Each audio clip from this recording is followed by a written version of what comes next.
Good morning. How was your guys' night? Good. I'm still sick. But I have to go to work. The show must go on. Yeah.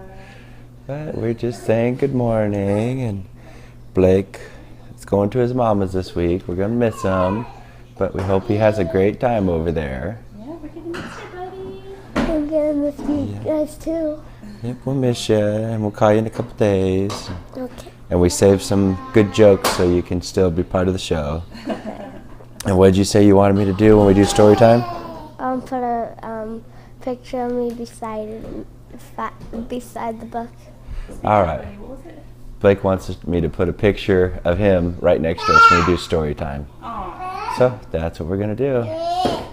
Alrighty, see you guys later. Bye. Good morning. Say good morning.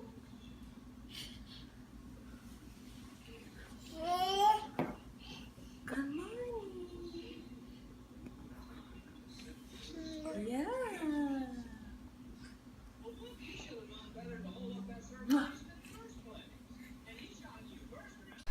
What do you call someone who is afraid of Santa?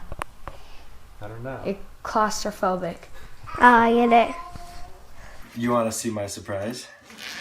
Yes. I got myself something for my birthday. You did not. Get out your new guys.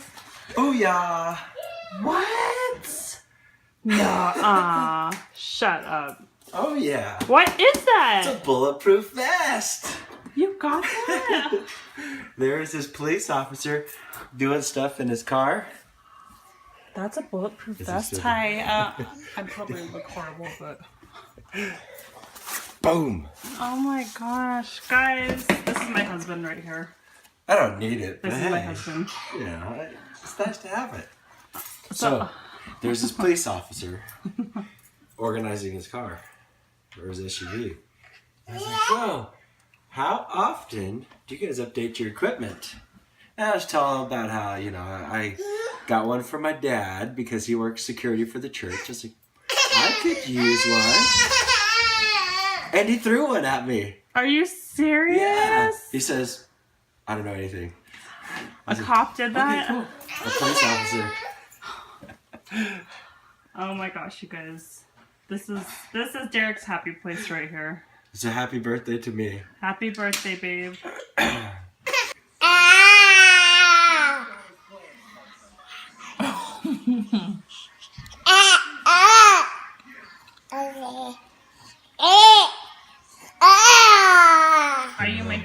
Are you my chocolate baby?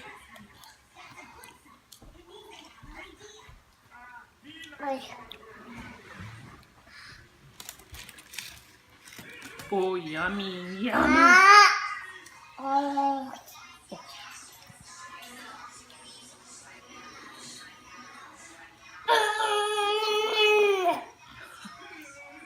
You love tacos. Yes, you do. Mmm. Mmm. Mmm.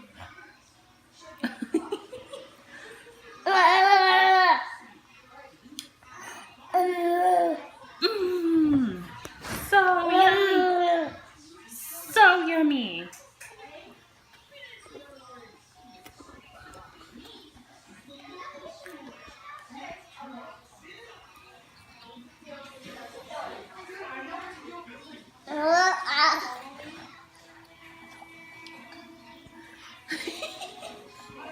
Did you get a little hot sauce now, Gabriel?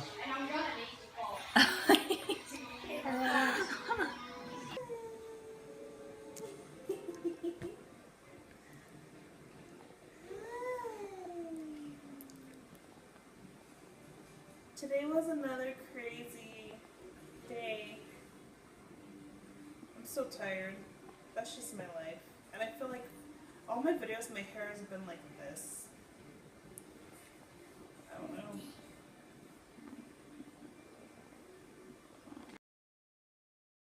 Blake's at his mom's this week, but he still wanted to be here with us, so he asked me to put a picture of him up for everybody to see. So say hello to Blake and Gabriel, and it's story time. These are the people God made. Can you see them in the picture? They're behind the flowers in the middle of the picture. Can you point to them? The man's name is Adam. The lady's name is Eve. Adam and Eve did not have a mother and father.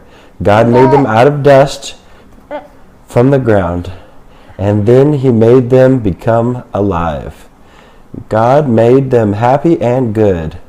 They love God and God loves them. In the picture, you see them looking up towards God. No wonder they are so happy. Questions. You ready to answer a question, Gabriel? What is the man's name? You don't remember? What is the lady's name? Pretty close. Did Adam and Eve have a mother and father? Yep, I agree. Who made Adam and Eve? Well, Blake's not with us this week. He's over at his mom's, but he said he still wanted to be with us and part of the bedtime stories. So we have the pictures of him with us like he requested. Hopefully he's at his mom's house having a good time and watching this. Chapter 3, The Black Spot. The next afternoon, I stopped to bring the captain some cooling drinks and medicine. He was lying very much as we had left him the day before. Although he was still weak, he seemed excited.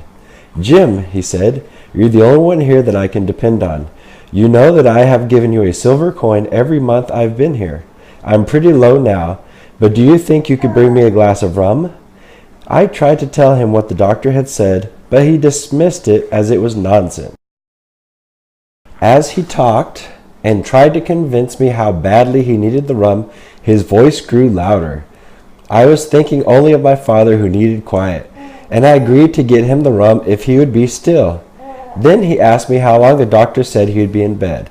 When I told him it would be at least a week, he looked angry.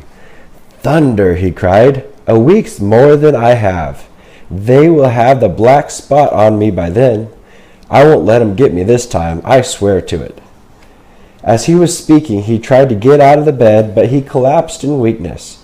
Jim, he said, that black dog, he was a bad one, but there are worse out there to get me. Now if I can't get away, they'll tip me the black spot.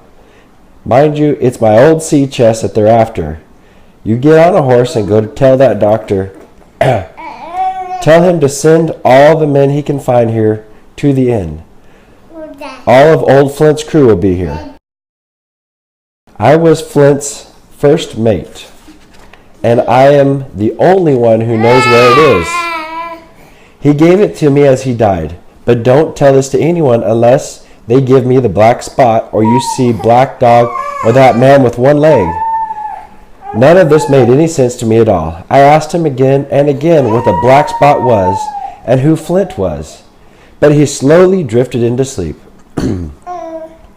I scarcely had time to think about what the captain had told me when my poor father in the other room took a turn for the worse and suddenly died.